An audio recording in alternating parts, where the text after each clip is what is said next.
artillery. He's got a big old gun, and he's been slick with it so far. 60 bullets remaining in the magazine. Only needs 5 to deal with the first man. Nade over the back, tries to reposition, but too little too late as his compound gets detonated, and he's down and out. Star tries to reposition, but too little too late as his compound through the window. That's a Molotov, and he's down off the angle. Star tries to reposition, but too little too late. Control this compound. He's got the smoke in as well, but it's actually just opened the back door for Spec. He's found the engagement, got a few pot shots off, kind of fragmented this setup now from Udo. If Star keeps aggressing on this blank, there's room for the actual Elims to go his way. He could definitely third party on this cleanly right now. Yeah, it's a potential chance for them as well. FaZe are also looking down this way in the meantime, see if they can get a quick sniff of this one, but it is Star and Spec looking to finish out this fight. And look at the fact they went into this with the 2 players. Cluck is there though on the side with a shotty, and now just 1 player remains in Spec, who has a lot to account for here.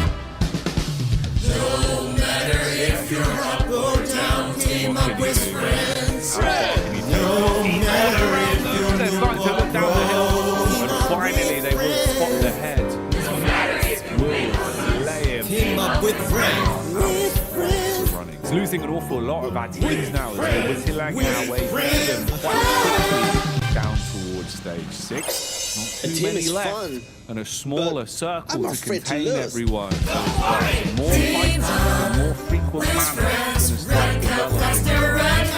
Reject Tokyo set up inside of the compound, though, sitting pretty haven't really had to fight too many big battles inside of this one. They have 3 eliminations in their name so far.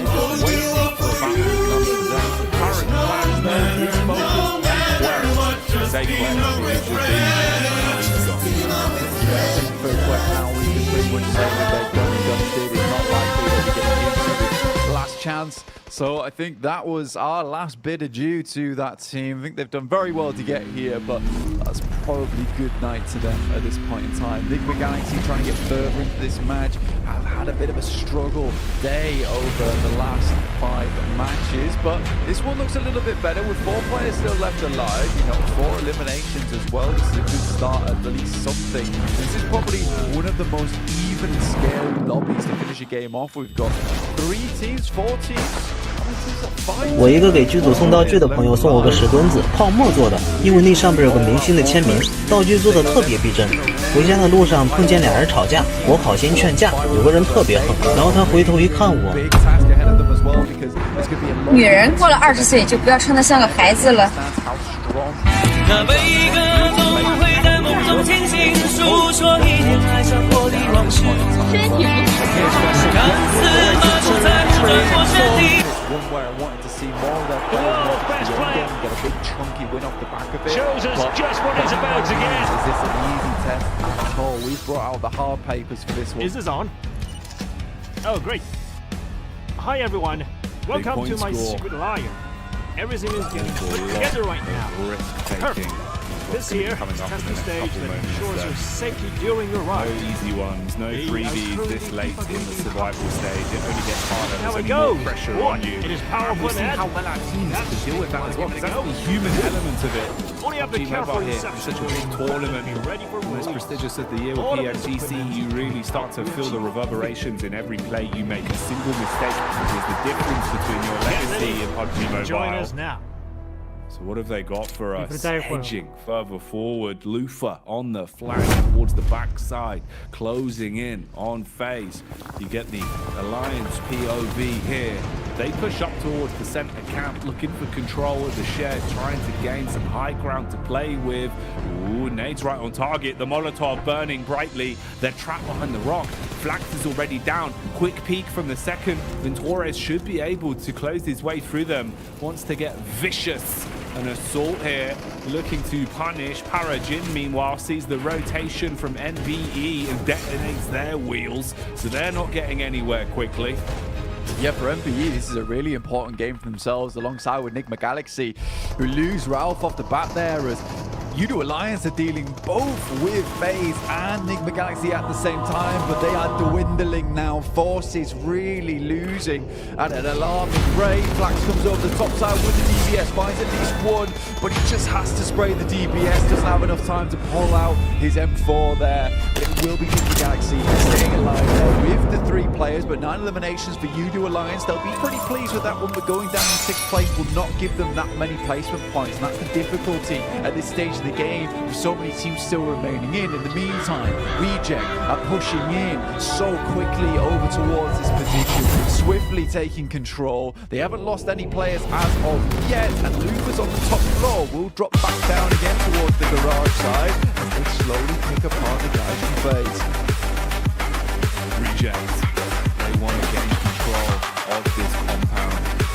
They want to take it for themselves, deal with the inhabitants that are there currently. And right now, Lufa strikes on the first, cleans the man up, taking them out of the mission, keeping the pressure on FaZe. FaZe, they're starting to rebuild, reset, getting the res off so they can play together. Attention focus on the man outside, but it's the people in the building that you need to be worried about. Drop down connection. Lufa tried to go for a hell of a play, but he's been slain. Mela replying back with a shotty as well. Good for 2 blank. Could have made that uncomfortable. Mate, Mela has been an absolute firecracker of a player so far. Some unbelievable plays coming through. You know, as soon as he starts tapping that trigger at the speed at which he does, he starts quick flicking towards these players. It could be a 1v3 no matter the situation. But luckily for Reject, they get out of there with 3 players left alive. Not an ideal scenario, but pretty good all things considered. NBE taking a lot of damage to Enigma Galaxy. 2 teams that really do not want to go out early here. In the meantime, Reject looking to stamp their ticket through to the last chance stage. What a nade over the top there. Luckily, Sarah just about lives it. Knows he has to move away. Duello's down. 1 player remaining now for Reject. This is all crumbling. It's all falling to pieces quite quickly. The dream for the Japanese side that they'd be able to revitalize themselves in the last 2 games of the day, be able to show up when it matters most, is quickly falling away from them. But maybe a window of opportunity, timing and attention taking off of them as you've got DX roaming in, putting the pressure on the aggravating squad that has been fighting from the top of the hill, giving Reject at least a moment to breathe. But it's just Sarah. It's just one man with a big set of guns inside and outside of the lobby as he starts to scuttle his way around the shelf, looking for a peek up onto DX. Meanwhile, Freak, aggressive, downhill, puts the shots into MBEs and keeps the pressure on them blank. Sek as well, taking damage. MBEs are going to expire quite quickly if this keeps up, and we're getting closer and closer to deciding who takes the chicken dinner here on Miramar. Huge chicken dinner required here for Enigma Galaxy to keep themselves in the running going forward. And Freak finds the last player coming through from MBE and Ikaze. Coombs looks down towards Sarah. 我一个给剧组送道具的朋友送我个石墩子，泡沫做的，因为那上边有个明星的签名，道具做的特别逼真。回家的路上碰见俩人吵架，我好心劝架，有个人特别横，然后他。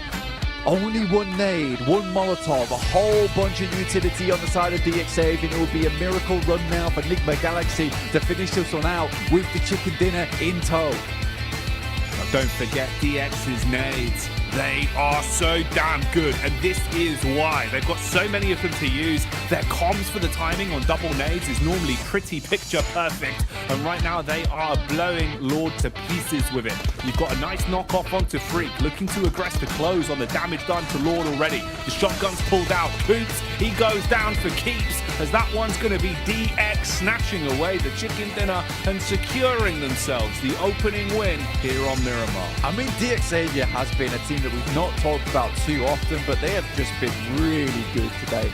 Honestly, the amount of times we see them in the top 5 is sort of flabbergasting, honestly. I've been really impressed with this team, and that's coming from a guy that didn't really enjoy their playstyle back in the day about a year ago, and I think that quite comfortably I can say this is a very strong team, if not one of the strongest teams, that has a great chance to get towards the PMGC Grand Finals after this. I mean, some of their control has been marvelous, and like you said, those nades are just picture perfect.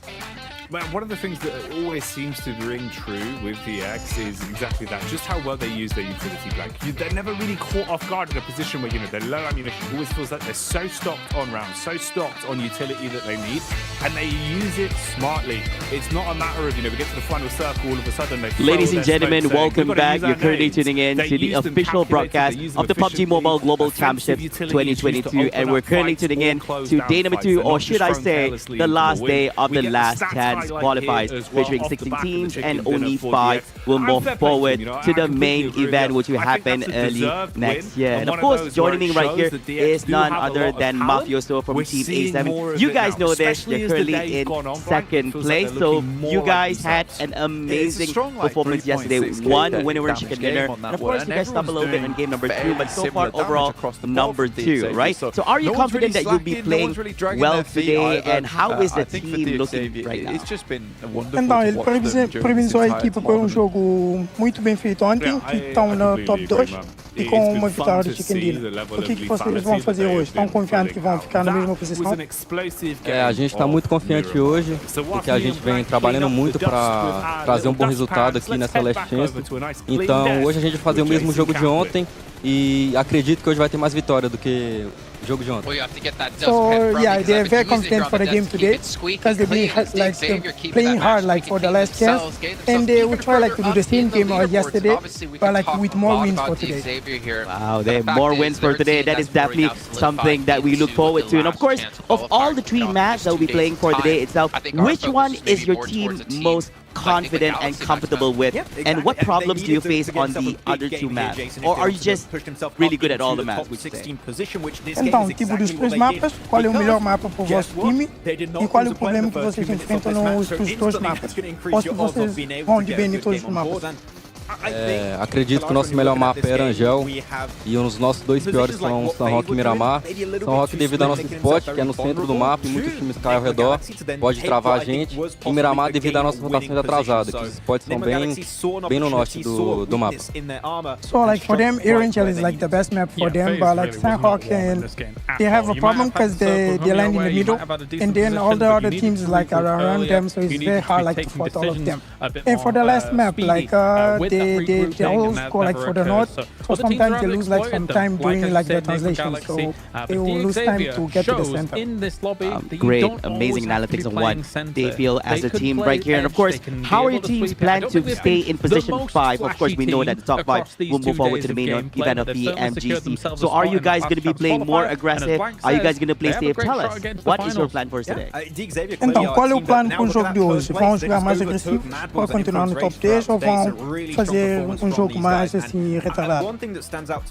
No jogo de hoje a gente vai jogar no mesmo estilo de jogo para garantir o top 1. A gente quer o top 5, mas a gente quer o top 1 ficar em primeiro lugar, vai ser muito gratificante pra gente. Então a gente não vai evitar de trocar tiros, se a gente tiver que matar, a gente vai matar. E espero vocês aí na busca desse top 1. So for them, of course, they'll play the same game, but even for him, it's they'll be more aggressive today. Because of course they want to be in top 5, but they want to finish today as the top 1 team. Wow, they're not stopping at number 2. That sounds very, very positive coming from Team A7. Now, last question right here. Now, if the teams are hearing this, anything you want to say to all the other 50 teams competing here at the Last Dance qualifiers for PMGC? Então, como última pergunta, quer dizer, qual é a mensagem que você quer enviar para os 15 outros times que estão aqui jogando no PMGC? A mensagem que eu queria enviar é que para eles tomar cuidado com a gente está muito confiante, a gente vem treinando bastante, estudado bastante eles, e hoje a gente vai mostrar o poder da nossa bala.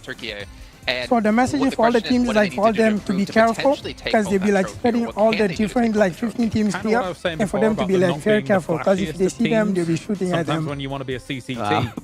Be careful, ladies and gentlemen. A7 is coming for you. Thank you so much, Mafioso, for that amazing interview. And of course, ladies and gentlemen, we're going to kickstart match number 1 in a few short moments. Don't go away. We'll be right back after this with the host and analyst, and we'll see you guys in a bit. Take care, guys. As Max said, get to those circles, but they're not, bombastic. They're not just blasting everything out of control. They're just, easing in. Paragon is clearly for me the top frag of the team. Been really good for himself and for the team. I just think when you don't know what other squad, I would see that possibly come out of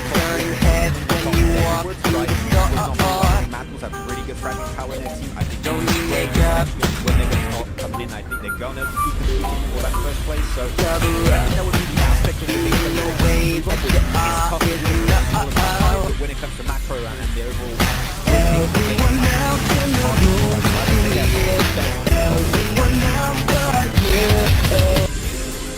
Okay, well, obviously we talked about top of the table, the bottom of the table.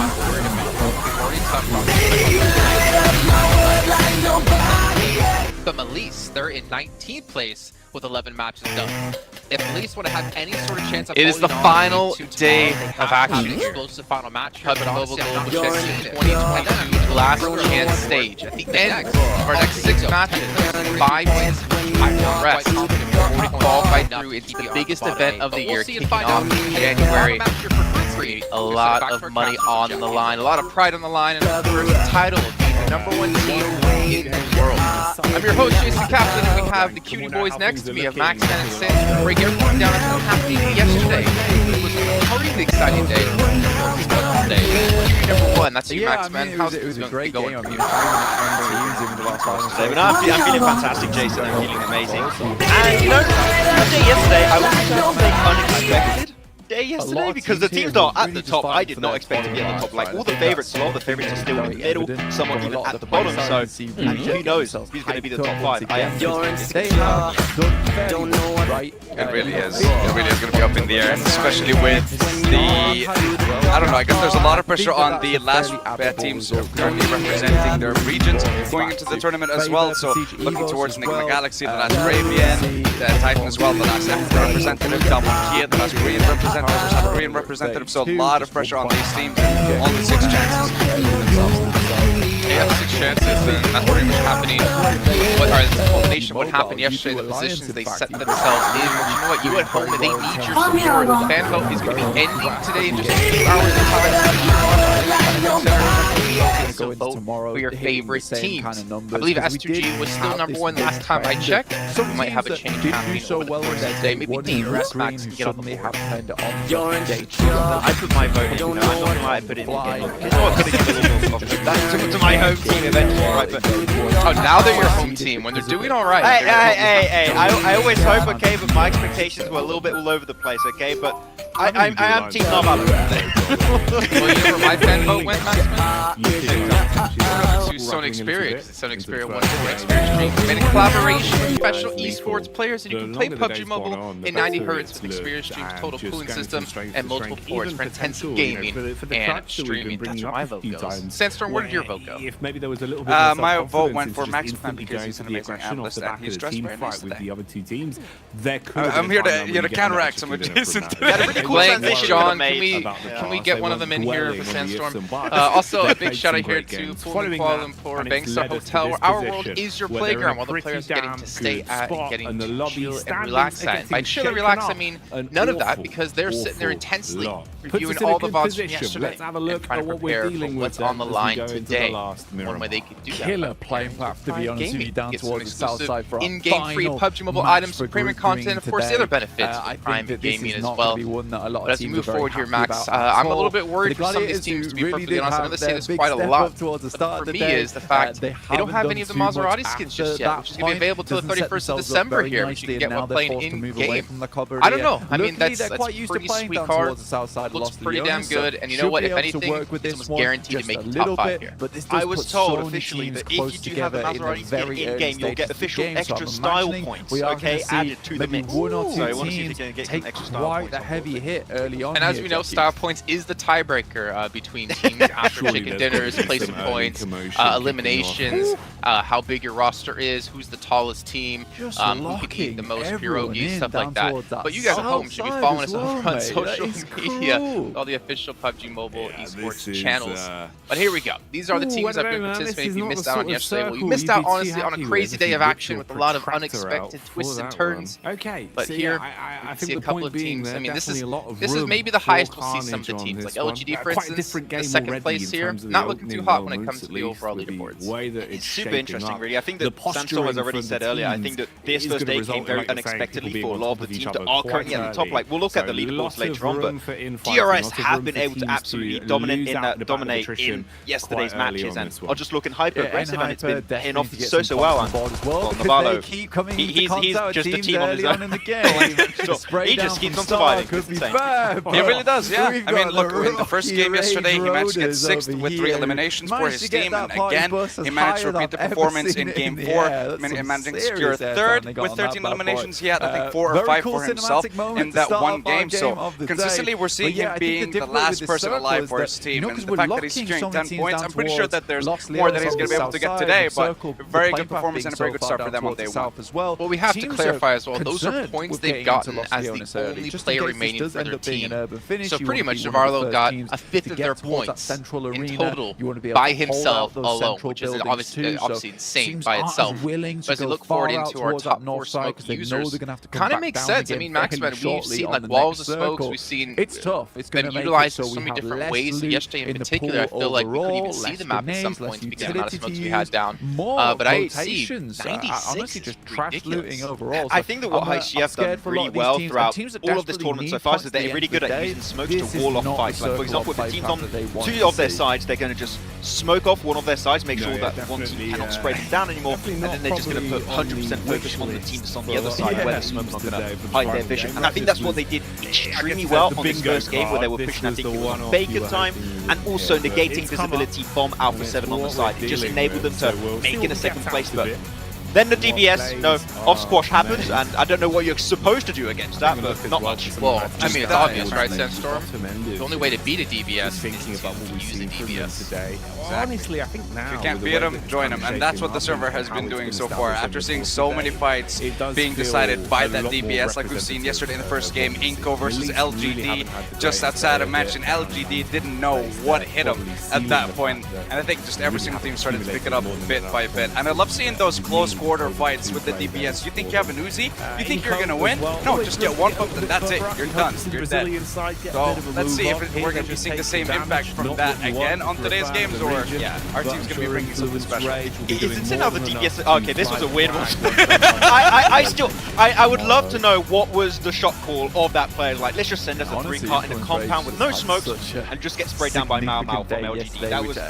Hopefully we're not gonna see that again, but it was also pretty damn funny and high on the board. I'd lose that game, but the thing is, the DBS is also being used at mid to almost long range from time to time. Like, it is go really fast, so even at mid range, you're not safe. Yeah, there you go. Right there, perfect example. For them to accumulate points as well. I mean, you mentioned Titan Maxman, really interesting to see as well. Like, if they end up qualifying somehow, because Curtin, as you can see, in 5th place, that 6th match of yesterday, I think, is going to be the real page turner, the one that everyone's going to look back on, because Axer, unfortunately, couldn't play that last match. That was a 3-person team for Titan, and they ended up winning things and catapulting themselves into 5th place. That in itself is a great story, and hopefully Axer today is going to be able to help continue to build that momentum with this team. But DRS, Alpha 7, IHC, Inko, and Titan, all in the top 5 at the moment.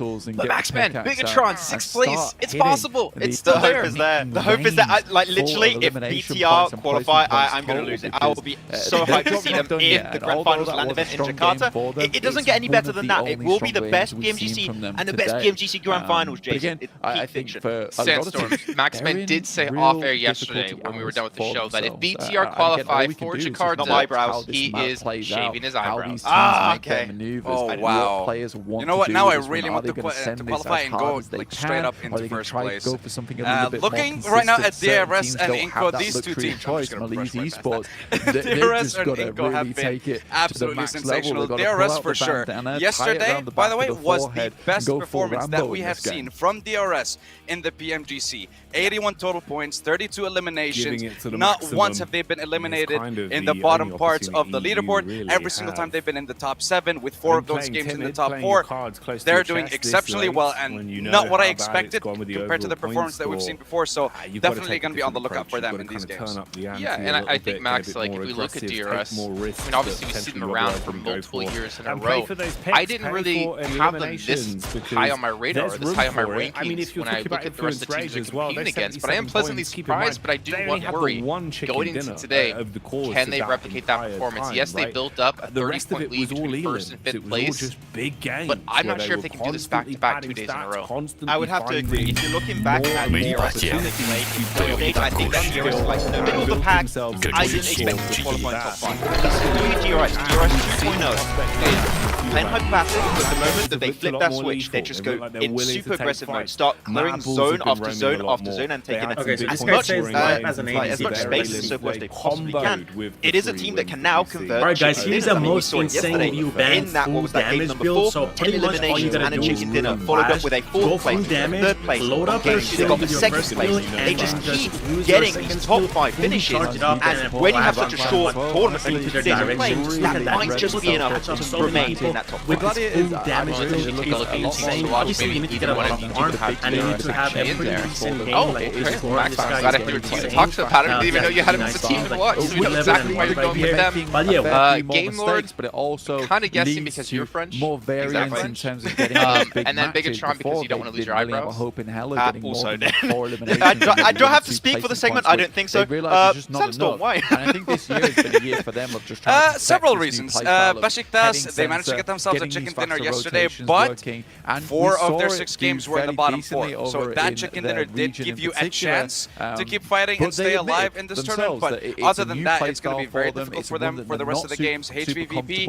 we've seen them come back again. Chicken dinner, but which HVVP are we going to be seeing? The one that drops the north side of George gets the amount of points that you're seeing in days 1, 2, and 3 of the group stage, or are we going to be seeing the one where they drop the west side of the and Inko, need I say more? I don't know what to say about these guys. I said they weren't going to get into the top 5. They already are. I believe they're going to make it. Sandstorm did say that if Inko qualifies top 5, he's going to shave his eyebrows. I like this. This is good. I like this change of pace. We'll do that. 100%. I was complimenting you like 2 minutes ago. You should be on my side, Max. What happened? There is no sides here on the desk. It's everyone for themselves. What were you going to say about HVVP? So I want to touch on HVVP because I was able to look back through the votes a little bit yesterday. I really think that the main issue I pointed out yesterday is really coming into like be the main issue for them, which is they are just a little bit اهلا وسهلا عزيزي المتابع بمقطع جديد. زي ما وعدتكم بمقطع سنسيل اخيرا راح اجرب سكن سنسيل ليجند لانه شفنا سكن ثاني جربناه وقلنا بهذا المقطع بنجرب الليجند. ما قلت المقدمات كلنا بنعرف سنسيل استخدمناه مش بافضل طريقه صراحه كان فريق سيء بهذا المقطع اتمنى من الفريق يكون حلو وسكن الليجند يكون رهيب. لو وصلنا المقطع ونقيم سكن الليجند. لا تنسى لايك واشترك في القناه ورابط الموجود بالوصف وهسه اوكي انا جنجل هذا الجيم. اوكي سنسي ترى مش the new HVP we want to see. هذا يعني انه احنا راح نسافر على اليوم. اسالني ليش؟ المقطع اليوم على اسم نانسي. There's also a couple other teams. I mean, Sandstorm, we've got Vampire Esports in 15th place. Didn't expect that to happen considering what we've seen from them in the past. They have a Galaxy in 13th place, Besiktas in 12th place, LGD in 11th, and even Reject Damwon 10th and 9th respectively. There's a lot of these big name teams and big players that we've seen just over the course of this event alone that just haven't been able to perform. Capitaste competir en honor of Kings. I mean, sometimes if you get the shield, there's a lot of pressure on the teams. It can come down to not having the international experience in these tournaments, and it can also come down to the fact that we have the best teams in the world, and there's bound to be some teams that are not going to be able to perform on that level, but sometimes we do get surprised with, for example, like you mentioned, LGD. They had a strong start in their group red, and then not being able to make it to the grand final, struggled a little bit, but they were able to survive stage, which is kind of what baffles me a little bit. Is this the group green effect? Whenever they're like teams from group green or their LGD just can't do anything? Because after this they're done. I'm not going to answer that question, but maybe our casters can answer that question. The gameplay alone answer it, because we had more commentators to kick off our first match here of the day. One of 6 remaining matches here in our last chance stage. John Allen late. We are over the midway hump and we are going downhill and we will not be stopping. There are no brakes on this train, Blank. We're inexorably drawing to a close here in the last shots. stages, all these teams, they're trying to hang on for dear life. They are 100%. I mean, there's not many places you can hang on. Some of these teams are on the outside of the train as well, so it's getting real windy out there, and there's a tunnel coming up, so they got to duck their heads, make sure that they make their way through these. Who knows how the final standings could be looking and which teams will progress when all is said and done. 写真で一言。ナメック星爆発まであと5分って言ってから2ヶ月放送してた。写真で一言。また気を溜めてるだけで1話終わった。確かに。写真で一言。Your sort of saving grace in this is that you just hope that Influence Rage can suck up so many points towards that top side of the lobby that 16th place bubble doesn't move that much, right? But with Mad Balls not playing in, with DXavier not playing in, currently the two heavy hitters so far in this lobby as well, you know, I don't know how much that points vacuum is going to do for you. We will wait and see for tomorrow, but right now there is teams that need to get a move on. Alter Ego, 43 points. Not safe at all here with only one player down, 3 players up. Also not another ideal scenario. Procedure Evos need to push this a little bit further too. Reject want more points on board. Currently though, their more consistent play style of trying to get towards that center arena, play off the back of that one, does seem to be working despite the horrid day they had yesterday. And resilience there being the key part. Being able to have that mental fortitude of bouncing back and keeping your focus on, even if you are a little bit upset with what went down or what you left up to history. It always shows just how far you can go in these sort of events. MBE's here towards the ridge side, a little bit paranoid. You can see turning all around them, suspicious about where the fight is going to be coming from. It's DX down towards the coastline with support in the trees as well. Levi's from the side strikes, and that's perfect. They had baited the attention of the first man. Oh, with all their focus down the ridge on Lamborghini, Levi's just ruins them. 2 back-to-back 6 shots, and he's just chock-a-block full of confidence now. They want to go in blank. Parajin's hot behind the wheel as well, so he's going to be coming in to assist. They're swooping in. This should be a clean-up on them. They outnumber them 2-1. Yeah, I mean, this is just a great play from DX overall, and you can see the quick flick decision in the sense of Levi sees that he's got 2 eliminations. I'm making the call now to push, but I'm going immediately. The rest of the team instantaneously responds, and this is just the communication you can tell going through from DXavier. Very difficult to talk about communication a lot of times, but easy to see in this situation with a quick response coming through from the rest of the team of DXavier, and exactly why we consider them to be one of the best teams in this survival stage so far. Parajin luckily hits that first aid kit just after the nade pops. Will bring him back up towards 70%, and although they did get those first 2 initial knocks here, DXavier's not sure whether pushing the issue here is worth it or just getting further in towards a circle. Reject taking a fight of their own alongside with Inco and Enigma Galaxy. They look incredibly low though here with Reject trying to hold on. Nice nade from Sarah will finish off a lot of the boys from Inco, and now they are out. Down in 21st place. Their day of play is over until tomorrow. 21 points. It's not too bad. It's not the end of the world. Could definitely have been worse for them. And like you said, they've still got another day to try and slay. Meanwhile, there is a battle raging on inside of this building. Control of the house steam, 4-4. Link, close quarters engagement. Peppers the bullets around the corner. But just as we see the push in, Shotgun Superstar here for Voodoo Alliance. Jumps out the window looking for the close quarters finish on that one. Knows that Misery's close by. Knows that he's going to be pushed by Luxy as well, but didn't expect the nade from the heavens. They dropped that one on him and blow the bits. You do. Are able to clean up on that one and stay alive. Reset from the fight. Did lose a little bit to work with, but they'll still be pretty happy with how that's gone. Yeah, it's a nice little play there coming through from Procedure Evos to hold on here, because they're certainly a team that